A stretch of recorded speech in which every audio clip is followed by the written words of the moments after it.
This is the Stackin Days podcast, the podcast about the healing experience of recovery for people of color by people of color. This show is for the purpose of education and connection and is not a replacement for therapy or recovery care. We suggest you seek out the support of a trained professional for guidance with your specific circumstance. I'm your host, Ray Donovan, and I've been alcohol-free since September 2021. Welcome to the show.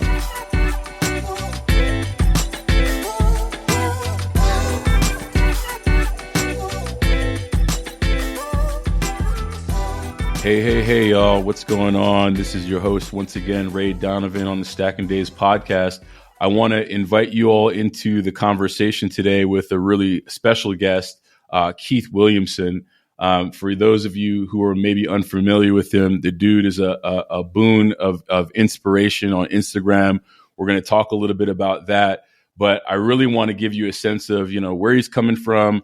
What was his bridge, to sobriety, and we can talk a little bit about his tools, his tricks, and really at the end of the day, just be able to gather as much of Keith's energy as we possibly can. So with that being said, I'll introduce Keith. Keith, welcome to the show. Hey, thank you so much for having me on the Stackin Days podcast. I'm very excited to be here. I was looking forward to it, and now it's taking place at this very moment. So thank you for creating such a wonderful podcast. And, I definitely believe it's going to grow and it's going to make for an interesting conversation. Definitely. My name is Keith Williamson, and I'm from Greensboro, North Carolina. I'm just go ahead right into sharing my story. Yeah, please do. Yeah, tell us about, kind of your relationship with alcohol and when it started and, maybe when you realized that you had a problem. I mean, I know that you know your story, so feel free to share it however you feel most comfortable. Yeah. Like I said, I'm from Greensboro, North Carolina, and born and raised in a two-parent working class family home. I'm the youngest of four, and growing up, I only saw alcohol sporadically within our home. My father was always the type to where he could drink one or two beers and be done for the rest of the night. I've seen my mother and two of my three siblings have their challenges with alcohol before they finally overcame it. As for myself, I started out smoking weed in my senior year of high school. I grew up quiet and shy, so I figured if I started smoking weed with the so-called cool kids, I'd be able to fit in. I would often skip class with others to go get high, then come back on campus smelling like weed. But the interesting thing about that is I stopped smoking weed after I graduated high school because I felt like I didn't have to pretend anymore. I actually did wait until I was 21 to start drinking. And while in my early 20s, I would visit local bars with my friends to do some experiment tasting to find out which adult beverage would be my drink of choice. Wine tasted like what I imagined drinking shoe polish would taste like. And liquor tasted like what I imagined drinking gasoline would taste like. And mixed drinks gave me a stomachache for some reason, so I never got into drinking those types of adult beverages. But beer was a different story. I fell in love with it. Now, beer also has an acquired taste, but it tasted a whole lot better to me than wine and liquor, and it did not give me a stomachache like mixed drinks. No matter the difference in taste, I later found out that the damaging effects are all the same. I did not attend any 12-step program to stop drinking. I just became so disgusted with this weak and pathetic version of myself that depended on something that was so toxic to my well-being, such as alcohol. I've had 2 stints with sobriety. The first time was about 8 years ago.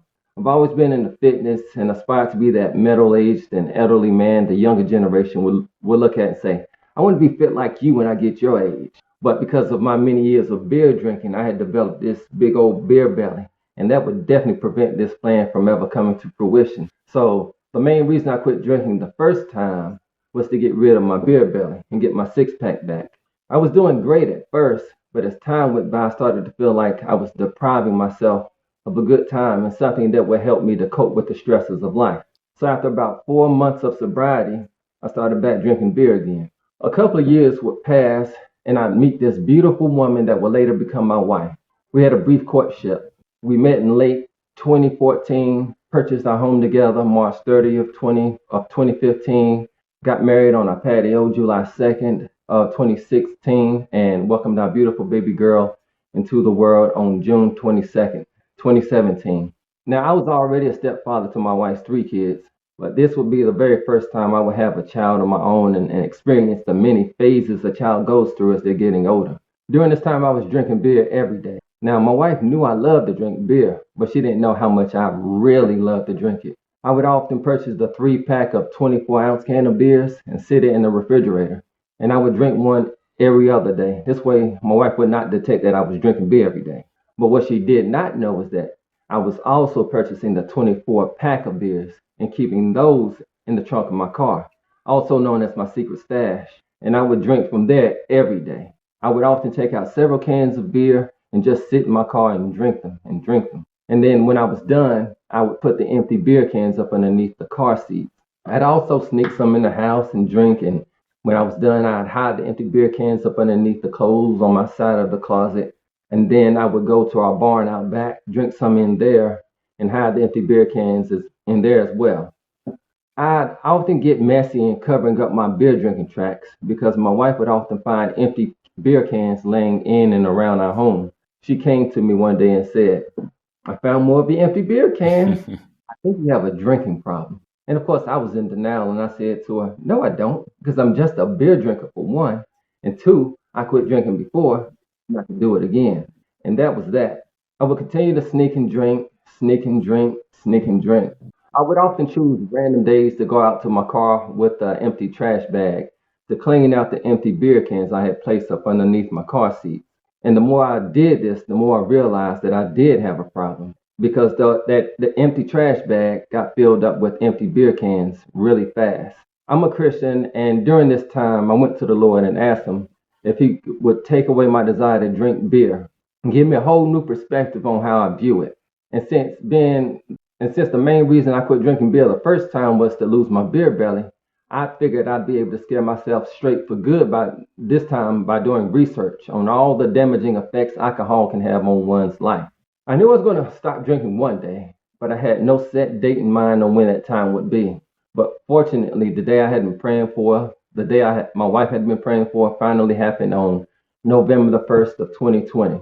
I went out to my car like I have many times before, but this time, something felt different. I had a feeling it would be my last. I got out to my car and popped open the trunk, poured out a beer and opened it, and took a few sips, and it tasted absolutely disgusting. I took a look at it, and then I walked over to the trash can I have outside and threw it away. I then went back to my trunk, grabbed the rest of the beers, and threw those away as well. And it was at that very moment that I took back my power from the can of regrets. And on November the 2nd of 2020 is when I started my second and final stint of sobriety. I feel so grateful that because I feel like God has worked a miracle in my life because I absolutely have no desire to ever drink beer again. And my perspective on it has changed so much to the point to where I get a feeling of disgust within the pit of my stomach whenever I come across it while out in public. And I believe it's because I see it for what it truly is now, poison. And with a revelation like that, I can't help but be turned off by it. I became a man on a mission to lose my beer belly. I became obsessed with running. Now, I would only run 3 days out of a week, but in those 3 days, I'd run 30 miles. I'd also run a solo marathon, 26.2 miles, and I implemented the 16/8 intermittent fasting diet into my routine. When I was drinking, I weighed a bloated 210 pounds. But after 5 months of running, I dropped all the way down to 167 pounds. When I was drinking, I was able to escape my fearful thoughts. But when I stopped drinking, I was left there to analyze my thoughts. And so I figured it'd be a great idea for me to start developing some mental toughness. So I started doing some things that scared me. I started taking cold showers, got into public speaking, and faced my fear of heights and the water by learning how to swim. Alcohol no longer fit into the equation of this great man, great husband, and great father I aspired to be. So I became driven to live a purpose-filled, alcohol-free life. Now, in listening to my story, someone may say, oh, his addiction to alcohol was not that challenging because he was just a beer drinker. I just want to say that everyone's journey to sobriety is different and unique and deserves to be treated with the utmost respect because we all know how difficult it is to stop doing something that you've done for so many years of your life and transform it for the better. Some of us had to go to rehab to quit drinking. Some of us didn't have to. Some of us have had traumatic childhood experiences because of drugs and alcohol. Some of us have not. Some of us have had run-ins with police because of drugs and alcohol. Some of us have not. But yet, everyone's journey to sobriety deserves to be treated with the utmost respect, because you can always find hope and inspiration in anyone's story and apply it to yours so that you too can live a drug and alcohol free life. Totally. Pretty much it. No, totally. I mean, first and foremost, you don't have to validate your struggles. You know what I mean? Like, I feel like, to your point, everybody's journey is different. And everyone's destination is different, right? So I think that we just got to make sure that we're celebrating those who make the tough choice to do hard things. I mean, you dropped so much, right, in that kind of recap of where you were versus where you are today. And I kind of just want to go back and just ask you some kind of more poignant questions around your journey. I share in episode 1 kind of my own journey, and I think that part of what opened me up to substances, primarily alcohol and weed at the time, was that I was also a shy kid, right? And I think that pair that with any type of trauma or external challenges, that's kind of rife for a very uncomfortable child, right? And not to get into any more aspects of your childhood, but I mean, what did alcohol do for you specifically, as it relates to kind of like your shyness versus what weed did? Because you said that you kind of quickly at a certain point realized that weed wasn't really doing it for you, but you had a love for beer. So I'm assuming that it wasn't just the taste. I'm sure, even though you acquired that taste, but what was it about the beer and the liquor and the alcohol for you that gave you kind of like the confidence to kind of face that shyness, or the strength to kind of move through the world with this substance that now probably in retrospect you look at it and say to yourself, it probably was more of a crutch than anything else. Right. Now, this is. I used to watch wrestling a lot. I don't watch it at all now, but I used to watch it, and I used to see Stone Cold Steve Austin coming out to the ring, and he would be drinking beers all like this, and then somebody in the crowd would throw him some more beers and everything, and I would think that was so cool. So I was like, man, when I get out, I'm gonna start drinking beers like that, and while I was be out in the club or whatever type of social event, I would grab about 2 bottles of beer and walk around double fisting, doing like that. And, the reason why a lot of people do drink is because they feel like it gives them liquid courage. Mm-hmm. They feel like it brings out their personality. And so that's why I was drinking as well. I believed in that lie that, okay, if I drink, I'm gonna have more fun. I'm gonna be more social, and I'm gonna do things that I would not do, which is probably would sit at a table or not get out on the dance floor. I'm gonna drink some beer, and that's gonna give me the motivation, the courage that I need to go out there on the dance floor or do, whatever the case may be.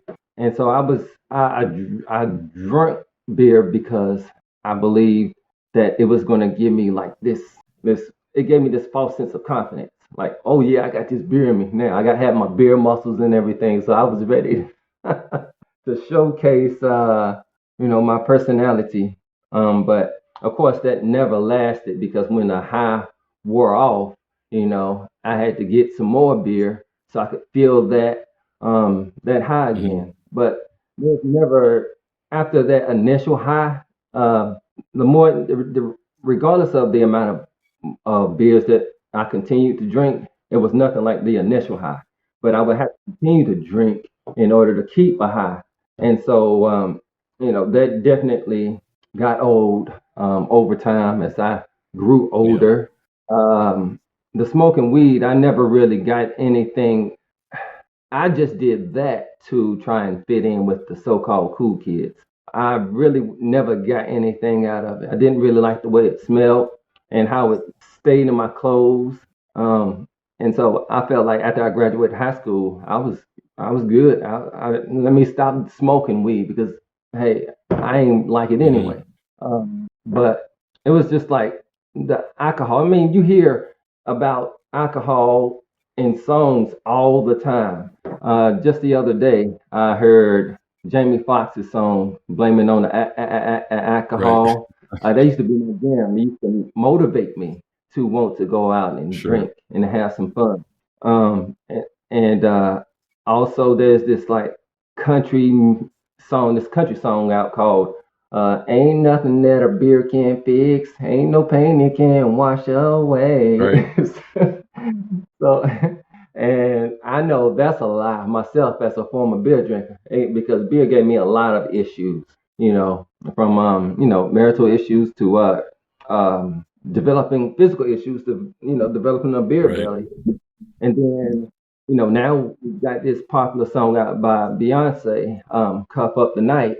Hey, it's a jam. It's the jam. It makes me want to get up and dance, but it does not make me want to go drink or anything. But music has a powerful influence on individuals and how it makes them want to go out and drink and have a good time. And it promotes the lie as well, that hey, in order to have fun, you need to drink.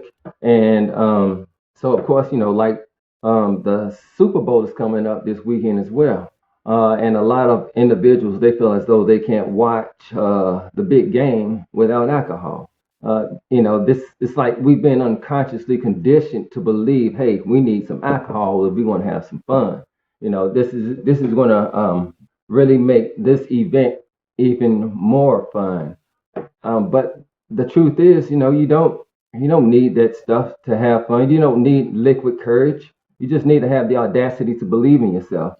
And eventually, I got to the point to where it's like, okay, man, I used to look down, saw a beer belly, and I was like, I got to do something about this. I'll probably say to yourself, this is not even me. Yeah, At a certain point, you're looking at yourself saying, "This is not even me," or the vision of me that that I believe to be true. I have a question. I mean, it's crazy because you went from, you know, you referenced kind of hanging out, going to the club, and drinking, and then kind of fast forward your story to the point where you're stashing empty beer cans, in your truck and in your closet. I mean, that's a progression, right? That's a serious kind of negative, slope that you were on, and obviously, yeah, I know. I mean, I'm married. I got kids myself, and I recognize the implications that that has on you. Showing up, especially as a black man, we want to be able to show up for our families, right? We want to be the partners that are respectful. We want to be the dads that our kids can look to and look up to. And it's really hard to do that when you know that in the back of your mind you have a stash of empty beer bottles and cans in your car, and you got to go kind of clear it out because the recycling's coming tomorrow. That's kind of a trip for sure. I am curious though. You had this kind of like, it sounds like almost like an epiphany moment where you went out to your car one day to take a drink and it just didn't taste right to you. And it sounds like a lot of that was kind of built up by a lot of the reading that you were doing and learning more about what impact alcohol has on your body. Would you mind sharing some of those kind of resources that you turned to in trying to read up and educate yourself on what you were doing to yourself yeah, that brought you to a space to say, hey, you know what? I need to do some things differently here. This is not absolutely. meshing with Yeah, who yeah. I I am. took the initiative. For the longest, I procrastinated with taking the initiative to do my research on the damaging effects of alcohol because I knew that if I did this, it would definitely have a great influence on me, and I would be like, "Oh man, I gotta stop doing this." It'll be a moment of realization for me.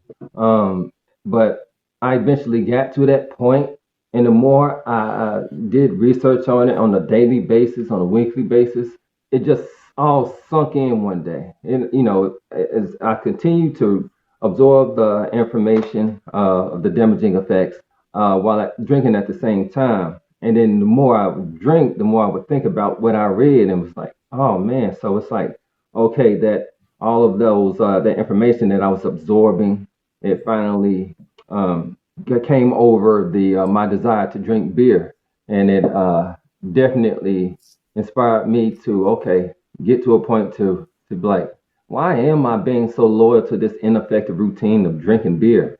Uh, and I saw how it was damaging relationships. I was affecting me physically, and I didn't like that. I got to a point to where it was like I had to take a stand for myself. So many of us, we go through our whole lives not taking a stand for ourselves and transforming our lives for the better. And I wanted to, stop being so weak-willed and weak-minded. And, like I said earlier, I felt, became so disgusted with this weak and pathetic version of myself that depended on something that was so toxic to my well-being. All of that information I absorbed, it just came over me on November the 1st and 2020. And it made all the sense in the world for me to stop being loyal to this ineffective routine because it was no longer serving me. I outgrew it. So I figured that hey, this is the moment where you take back your power and start figuring out ways you can live a purpose-filled, alcohol-free life. So that's when I started taking the cold showers and got into public speaking and facing my fear of heights and of water. And man, So you were basically saying, you know what, I'm just going to throw myself at as much discomfort as possible, mhm, and and change myself and how I interact with the world from exactly. the I want inside to, out. do what scares me because that's only Right. challenge causes growth. Only challenge will test your skills and make you better. And I wanted to become better. So many of us are addicted to doing what's easy. It's easy to continue to drink beer and all of that stuff because you're able to fit in with the crowd and all that other nonsense. But what's difficult is uh, taking the initiative to stop drinking. It's quite admirable for a person to stop doing what it seems like everyone else around you is committed to doing, and that takes a great deal of courage. And for that reason, anybody should be proud of themselves. Because that's a great feat to accomplish. Uh, so Totally. yeah, it's great, man. Even coming to on the podcast, I get I get nervous coming on your podcast tonight. Well, no reason to be nervous on this podcast, man. We're all friends Oh yeah, here, yeah, so feel free to let your hair down if you if you want. yeah. Um, I, I wanted to ask you though, I love how you've kind of taken ownership, and again, everybody's journey is different. So I'm just really want to kind of get in a little bit more into yours as you were kind of pursuing this step in November of 2020 into a space of sobriety, throwing yourself into uncomfortable situations. What did kind of like your support system look like in making that? Was that something that you kind of expressed to your wife outright? You say, you know what, sweetheart, Hmm. you're absolutely right. I do have a problem. I got to change some things, bear with me here. I'm just curious because I know for me, and part of the reasons why I wanted to start this podcast is because for folks of color that I just didn't have easy access to a lot of this support where I could have conversations where I could even be comfortable talking about Right. some of my own struggles. So I'm curious, what did that kind of near in hug look like for you where you felt comfortable to pursue all of these things that were extremely uncomfortable for you in addition to looking away and moving away in another direction from Well, the beer and I've told alcohol? my wife a couple of times while I was drinking that I was going to stop drinking, but I kept breaking that promise. Um, so Mm. that had enough influence on me to stop drinking as well. Um, I also my wife was definitely very supportive of me. She's been down for me and encouraging me to stop and better myself in that way. And also, I had joined this Facebook group. It's called I forgot the name of it. Anyway, it's a Facebook group where a lot of individuals share their sober journey, and I was on there as well, and I started sharing my story, and people were like, and I was getting a lot of reactions from my posts, and people they were really inspired from it, and they were it was like, hey, maybe you should start your own page or something because you are doing a great job at it. aside from reading other people's stories and journeys, that made all the sense in the world to me. And so I figured after I got to about like a year of sobriety, I stayed in that group to about like a year, to about my reached my 1 year milestone. And then so that's Hmm. when I branched out and said, you know what? Okay, I'm gonna start my own social media sober inspiration type of thing. And so that's what I did. On Facebook first, and then I went to Instagram, and also I'm on YouTube as well. I'm currently trying to grow all of those social media outlets. But yeah, after I got out of I left that group that I was in on Facebook because I felt like, okay, I got this thing now. I mean, I have what it takes to inspire others to live a purpose-filled, alcohol-free life, and I'm gonna give it my all, and because this it's something that I'm passionate about. So Hmm. I definitely want to inspire others to stop drinking and start living a purpose-filled, alcohol-free life because life is too short to just give up on yourself, and just play the Yeah. victim. There's definitely something about interacting with others openly and unapologetically when it comes to creating spaces of accountability for yourself, right? Like, I've been following you on Instagram for some time now, and for those of you who don't, we'll share Keith's handle later on, but very inspiring. And I think that by putting yourself out there at such a high frequency, you know I think you post a couple times a week, at least from what I see. I mean, you're holding yourself accountable, right? Like, you can't have a sober inspiration page if you are resorting to your truck to down a couple cans of beer. So it doesn't work like that. So I think that's huge. What did you have any kind of obstacles that made it challenging for you? I mean, it seems like you just kind of got to a place where you had an aversion to the beer, Mhm. but were there challenges in you kind of finding?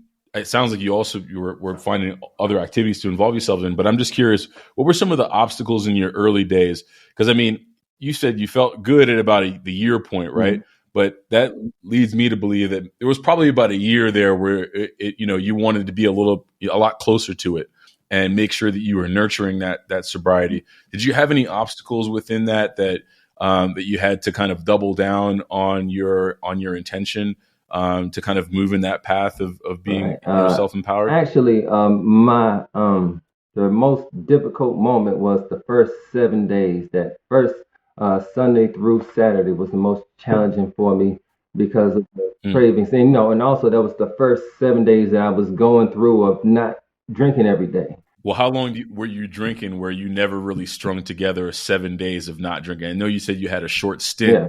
where you weren't drinking, but outside of that, I mean, how long were you drinking, consistently before you had 7 days Oh, trying to it's get been away from it, right? it was a minute.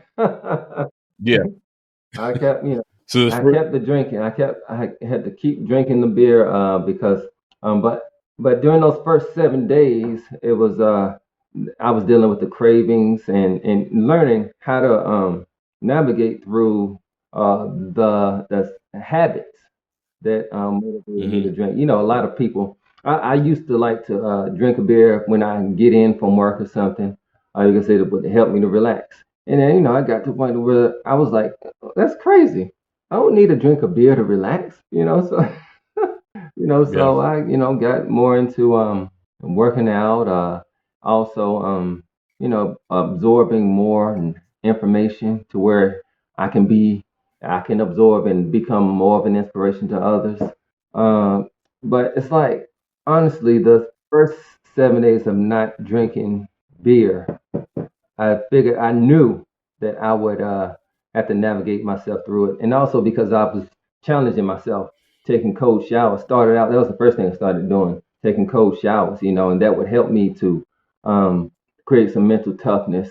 And I feel like if I can overcome, cold showers, then I would be able. If I were to get a urge to craving or something, that would be a breeze because of my going through that cold shower routine. Right. And that's the reason why I started taking cold showers to develop some mental toughness, and it would help me to develop like your body gets under a certain amount of stress when you're in the cold shower. The cold water is hitting your body and everything. It's a shock to your system. And first time I did that, man, I was hyperventilating like crazy. But the more I did it, Hmm. more my body adjusted to it, and I was able to take it with ease. I take it every day.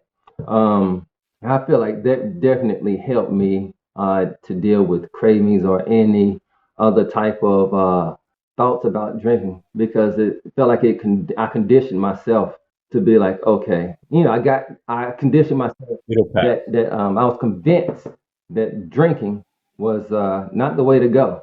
I was convinced before. I was Hmm. convinced that, hey, I needed beer, but now when I got to a certain point, I convinced myself that I know I don't need this mess. So it's like, hey, I'm getting older now. I got more responsibilities. I can't drink like I used to when I was in my 20s. I'll be 45 on the 19th of this month. So I can't keep drinking. Now, a lot of people, they drink. They're in the 40s, 50s, and 60s, and they drink like they're still in their 20s. And they're developing health issues because of all this drinking and everything. Uh, Many people fail to realize that their bodies are not what it used to be when you were in your 20s. You can't even eat the same foods you used to eat without you gaining weight and cholesterol rising, and so it's like it's a no-brainer. If you can't eat the same foods the way you used to eat, with and it not affecting your physique, because your 28-year-old physique was 20-something-year-old physique was able to bounce back, and you were able to recover uh, to where now, I'm in my 30s or 40s or whoever, and it affects them differently now. They got all types of Yeah. health issues and gaining weight and stuff like that. And it should get to a certain point of someone's life for them to realize, okay, man, I gotta stop doing this. It's no longer serving me. It's no longer serving me. I mean, Yeah. I look like a completely different person. Well, where all this weight come from? Where all these health issues come from? It's because you won't quit drinking alcohol. I saw this meme on Facebook not too long ago where it says where it has this man cutting out alcohol, the word alcohol, from a piece of paper, and the word says, um, "The doctor told me to cut out alcohol." So he's like physically sitting there with the scissors in his hand, cutting out the word alcohol. And I was like, Yeah. It's it's funny, but it's not funny, yeah, right? yeah. At the same Yeah, I was time. like, hell, the doctor tell you to stop drinking. You better stop drinking. Yeah.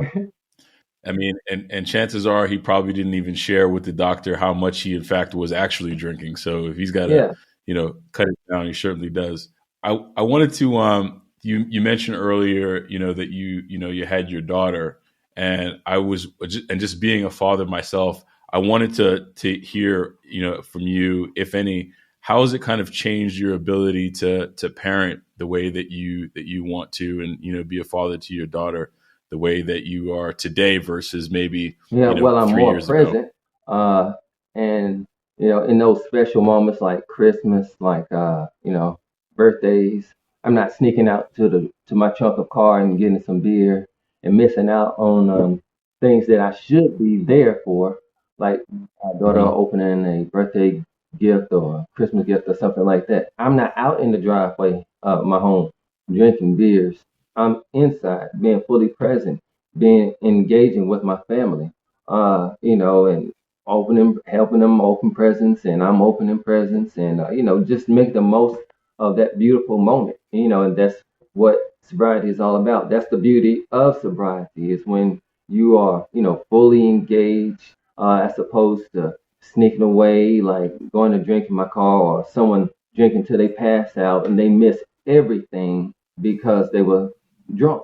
Life is too short to waste it drunk. You know, it goes by so fast, and I think a lot of people should realize this. They realize the more you waste time getting drunk, the more valuable time you lose to transforming your life for the better. Because you know we all are going to get to a point in our lives. I want to get to the I don't want to get to the end of my life and look back over my life and see a life full of regrets. I want to be able to Hmm. look back over my life and see a life fulfilled. I want to be able to look back over my life and be like, I'm so grateful I done that, I did that, instead of looking back over my life and saying, man, I wish I had done that. But by that time, if you are in your final moments on this in this world, it'll be too late. You can't turn back the hands of time. So you got to seize the moment right here and now. Uh, and like I said, take a stand for yourself. Take a stand for your life because time goes by so fast. We owe it to ourselves to become the very best versions of ourselves. Many people don't realize how valuable time is until they get a bad doctor's report or a loved one dies or something like this. And then at that very moment, that's when they realize it hits them. What? They Yep. died? They died? I can't believe it. They waste all this time drinking. You got to seize the moment. Yep. Don't procrastinate. Transform your life for the better while you still have time. And so I definitely, of course, uh, a person, their family can encourage them to stop drinking. They can go. The family of of an addict could have an intervention for the family member, and they could even encourage the family member to go to rehab. And the family member goes to rehab for 30 days. Then he comes back out drinking again. Of course, well, the reason he did that, or he or she does that, is because they did it just to appease their family members. It wasn't something that they would have took the initiative steps on their own to do. And so that's why a lot of I have a family member that did that. And so he continued the cycle of drinking in spite of him going to rehab and getting help. And it's so unfortunate because it's like this family member knows all of the damaging effects that's taking place on his family, his son and his wife. But yet it's like he can't break the hold of this addiction. I mean, he knows that it's bad for him. He, Yet Hmm. he continues to do it, and I continue to be there to support him and encourage him in hopes that he will one day get to a point in his life to realize, okay, they're right, everybody's right. Everything sinks in. All of the information that he heard, that he took in from the intervention to being at the treatment center for 30 days, all of that in hopes, all of that will sink in one day. And he take a stand for his life and transform his life for the better. But someone really has to dig deep in order to make this thing work. You really have to dig deep and believe in yourself. Of course, it's going to be challenging, but only challenge causes growth. You know.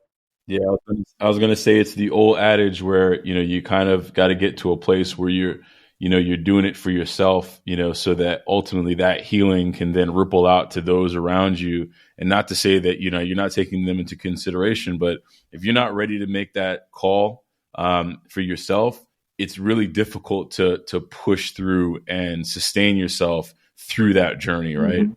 I mean, to your point earlier, like everyone's story is different. I mean, you wouldn't have been able to jump in them cold showers, if you weren't doing it for yourself. Mhm. You probably wouldn't have been able to, be vulnerable, and be outspoken on various platforms, and probably even in your personal life if you weren't doing it for yourself. So I think that a lot of and it's just, and I've experienced this in my own journeys. Like, it's really challenging getting to a place where you start putting your own first, you first, right? Mhm. As opposed to, others first. And even though you're seeing the pain that you're causing, what oftentimes folks don't see is the pain that they're causing themselves, right? And to be able to take that step back and make that move.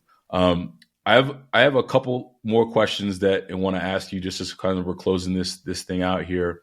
One is a little bit of a softball. The other one maybe a little bit more of a fastball. But question I have is that I like to ask folks, and this really is on the back of just watching things happening in the broader space around people's mental health and well-being.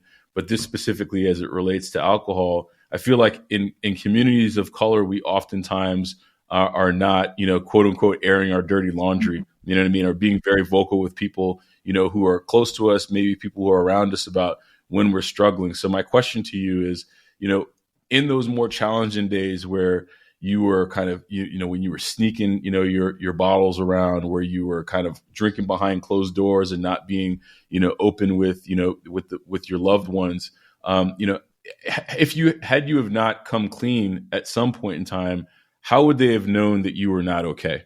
Well, my wife would have continued to find empty beer cans and bottles. Oh yeah, that's a pretty clear indication. But outside of that, Yeah, I guess just going away at the spur of the moment. Like say for example, my family and I would be watching a movie or something in the living room, and all of a sudden I get up and go outside. They're wondering, okay, oh, you might be going in there to go get a beer or something again. So situations like that. Also, they probably would. I often would communicate with my wife, open up with her about some of the challenges that I've had hmm as far as drinking is concerned, and because there were times to where I would say some things that I would regret, hmm and because of that, she would tell me what I said, and how it made her feel or something like that. And that definitely was an eye opener for me, and it was even more of a motivator for me to step back and take a look at myself and in my situation, my beer drinking habit. I'm, like I said, I'm more present. I'm not dipping away to spur of the moment yeah, for no reason, uh, because they eventually realized it, and they knew that's what I was doing. yeah. Uh, Find me out in the car, drinking some beer. Yeah, you can't hide it. I mean, especially the ones that love us. I mean, they may not necessarily feel comfortable bringing it to our attention because we're agitated, or we'll dismiss it, or whatever the case may be. But they know, right? You can't disguise that forever. Right. Appreciate that. Last question for those who are listening. Maybe they're on the edge, or have identified that maybe they have an issue themselves. They want to make some change, but they just don't necessarily know what their first step would be. What would you suggest to that person who's just like, what, I don't even know where to start? What would you tell them, Keith? I would tell them to challenge yourself to go a day without drinking. Baby steps count too. hmm If you can make it a day, you can make it 2 days. And if you can make it 2 days, then you can make it a whole week. People forget that they have faced and overcome so many challenges within their lives, whether it's feeding their family, putting food on the table, or bouncing back from a life-threatening car accident or something like that. A lot of us already have things that we can reflect back on and be like, okay, well, I came through that, so I do have it in me to overcome something, a challenge of any form of fashion. So if I can do that, I can overcome this challenge of this destructive drinking cycle that I have. You really have to. I believe a person really definitely has to find at least an ounce of self-love and respect for themselves. Because if you, when you find that there's no way you will continue to continue doing such a destructive habit, such as drinking.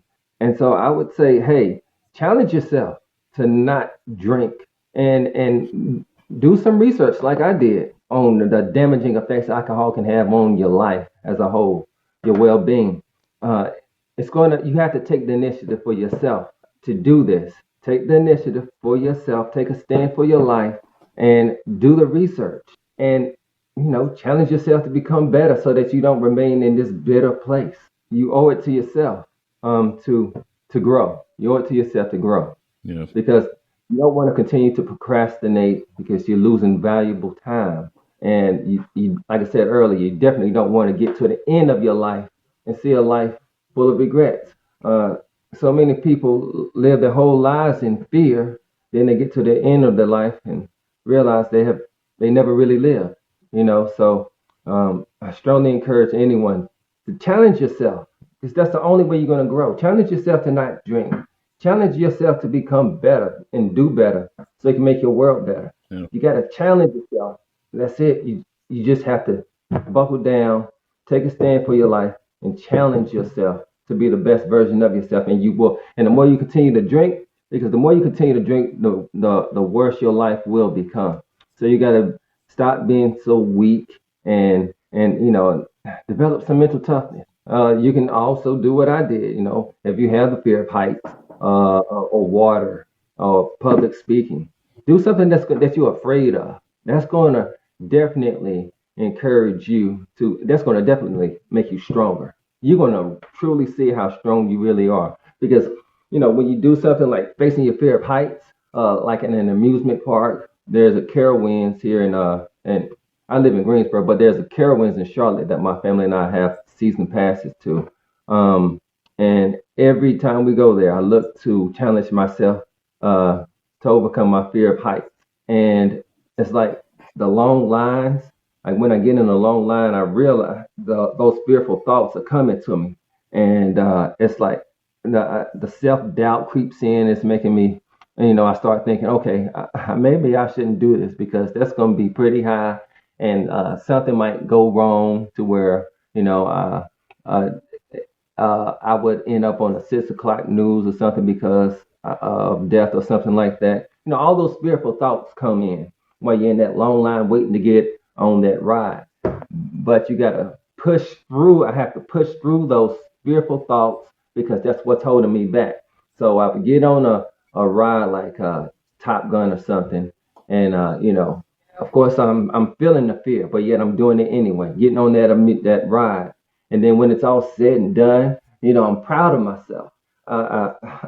It's just a beautiful moment. Those brief seconds that I get from challenging myself, it makes all the sense in the world. It's a game changer, and I believe more people should take the initiative to challenge themselves, because that's it. That's how you're going to grow. Yeah. Challenge yourself to not drink.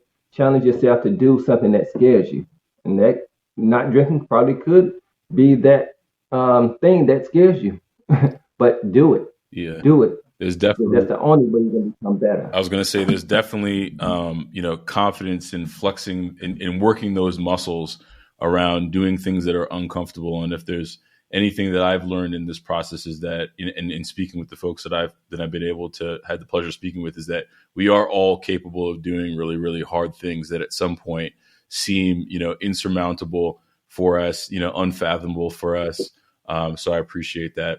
In closing, I want to make sure that folks can find you. Where can they find Keith these days on your platforms? Okay, follow Sober Inspiration by Keith Williamson on Facebook, Sober Inspiration by Keith Williamson on Instagram, and on YouTube. I'm trying to definitely increase my followers, so I would greatly appreciate it if you all that are listening to this will go and follow me. Cool. Well, look, Keith is, as I said, he's full of inspiration. He's got a great sensibility about himself and on Instagram.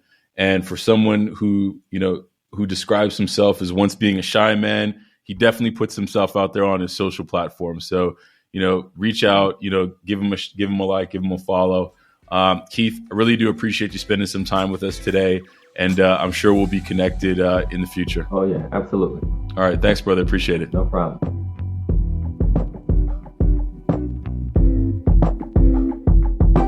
Thank you for listening to the Stackin Days podcast.